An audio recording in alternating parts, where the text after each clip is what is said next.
Hello, sixth graders. We are in our decimal unit, and today we are looking at multiplying decimals. The learning target you should write down is I can multiply decimals. All right, here are some steps that you should write down for multiplying decimals. You should pause the video, write them down, and then come back and watch. The first step is that the decimal points do not need to line up. When we were multiplying whole numbers, we had to line or when we were adding and subtracting, we had to line up the decimal. Not the case when we are multiplying. Instead, you line up numbers on the right. Step 2, multiply like normal whole numbers, and you ignore the decimal point for now. Step 3, count how many total place values each decimal is from the right. Step 4, place the decimal in your product, which is the answer, that many places over. Okay, so we've got a couple examples to look at here. These ones would be good to follow along with us or with me, and then you'll have some that you can try on your own in a little bit.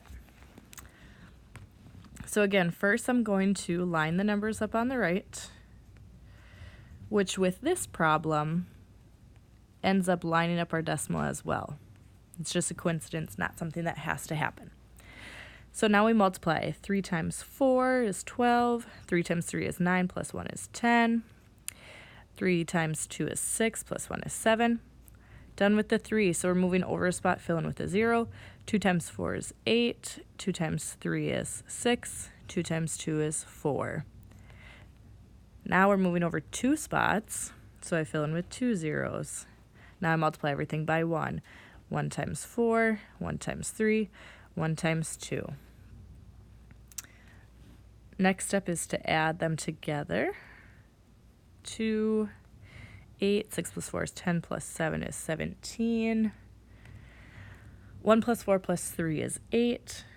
Bring down the 2. Now we look at the numbers that we multiplied together. On the first number, there were 2 spots over the decimal place was, and on the second number, the decimal was 2 spots over as well. So if we added those together, that's a total of 4 decimal places. So in our answer, we then have to move over 1, 2, 3, 4 decimal points.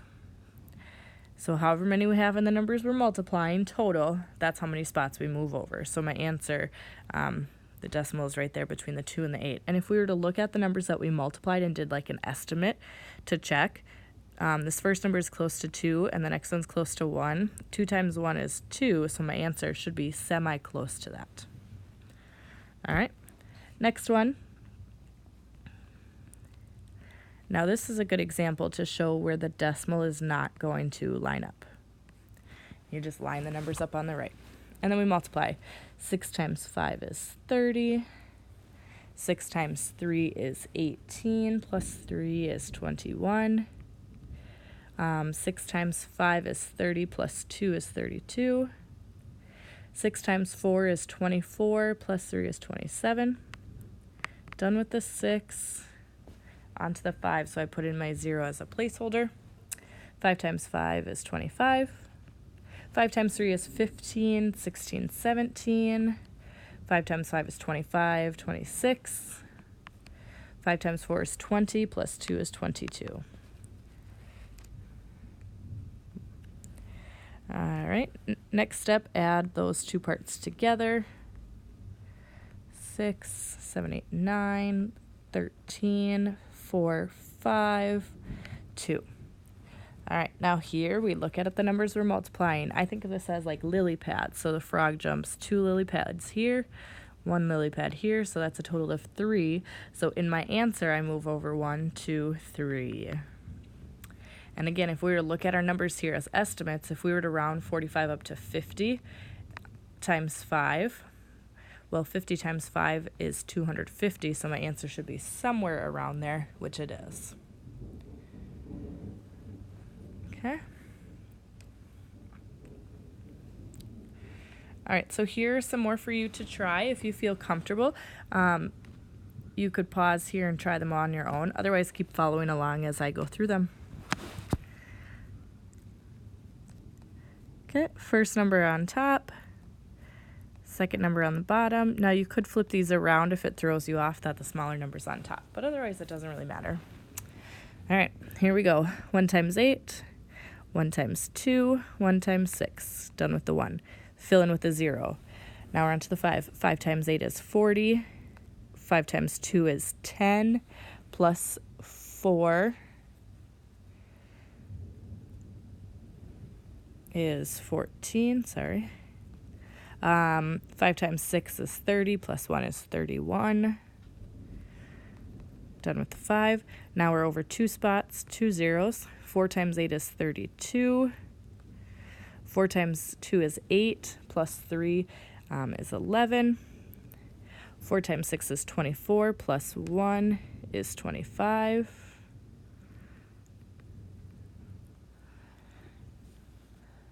Okay, add all 3 parts together. 8, 2, 10, 11, 12, 1, 2, 3, 8, 2.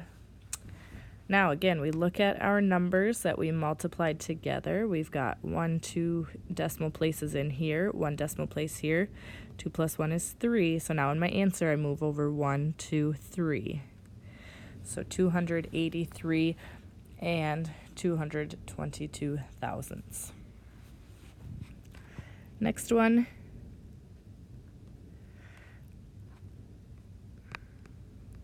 Now with that 0 out front, we're just using it as a placeholder. I'm not actually going to multiply it by anything. Since it's out front, it's not really needed, and it would just add a row of zeros, and it wouldn't change our number at all. So let's multiply here. 4 times 3 is 12. 4 times 9 is 36, plus 1 is 37. On to the 3. 3 times 3 is 9. 3 times 9 is 27. Oh, I missed a step here. I forgot to fill in with a 0, so sorry, let me go back. When I moved over to the 3, I need to fill a 0. So 3 times 3 is 9. 3 times 9 is 27. There we go. Now we'll add those 2 parts together. 9 plus 7 is 16. 137 is 11. 2 plus 1 is 3. Now, 1 decimal spot here, 2 decimal spots here, for a total of 3. So in my answer, 1, 2, 3. Now, if you look at our answer, 3 and 162 thousandths, it's smaller than what we started with, because if we took this as 9 and we thought of this as even up to a half of 9 is 4.5. So it's going to be getting smaller. Anytime you multiply by a number less than 1, it's going to make your answer smaller. So if you end up with an answer bigger, then it means your decimal's in the wrong spot. On to our last 2 here. 10 and 72 hundredths. 4 and 8 tenths. Okay, starting with the 8. 8 times 2 is 16. 8 times 7 is 56, 57. 8 times 0 is 8, plus 5 is 5. 8 times 1. Fill in a 0, and we're moving over a spot. 4 times 2 is 8. 4 times 7 is 28. 4 times 0 plus 2. 4 times 1. All right, then we add these 2 parts together again. I'm just following the same steps over and over again. 6, this would be 15. This would be 14, 10, 11, and 5. Again, now I look at the numbers I multiplied. We've got 1, 2 spots there and 1 spot there. That's 3 decimal places. So in my answer, 1, 2, 3. Again, look at the estimate. That first number is close to 10, and the second number is close to 5. 10 times 5 is 50. My answer should be close to that. Last one. Now, just because of numbers and like place values, I'm just going to put the 45 hundredths on the top, just so that they don't stick over funny. All right. Start with the 2. 2 times 5 is 10. 2 times 4 is 8. Oops, I forgot the one that I regrouped. Sorry. When I did 2 times 5 is 10, put the 1 up here. 2 times 4 is 8, plus 1 is 9. Okay. Now, you could then move over and multiply by zeros, but you're just going to get a lot of zeros. So we don't even need to multiply by the 0 that's here. But we do need to look at the decimal. So we have 2 decimal places here and a third one there. So in my answer, I have to move over 3 spots. 1, 2. There's no other numbers, so I move over 1 more spot. I still have to move 3 spots, but I fill in with a 0. So that would be my final answer. Okay, so always look at how many decimal spots you have in your numbers you're multiplying. Move over that many spots. All right, so if you had any questions, rewatch the video. Otherwise, come with questions ready for tomorrow in class. And make sure you have your notes ready.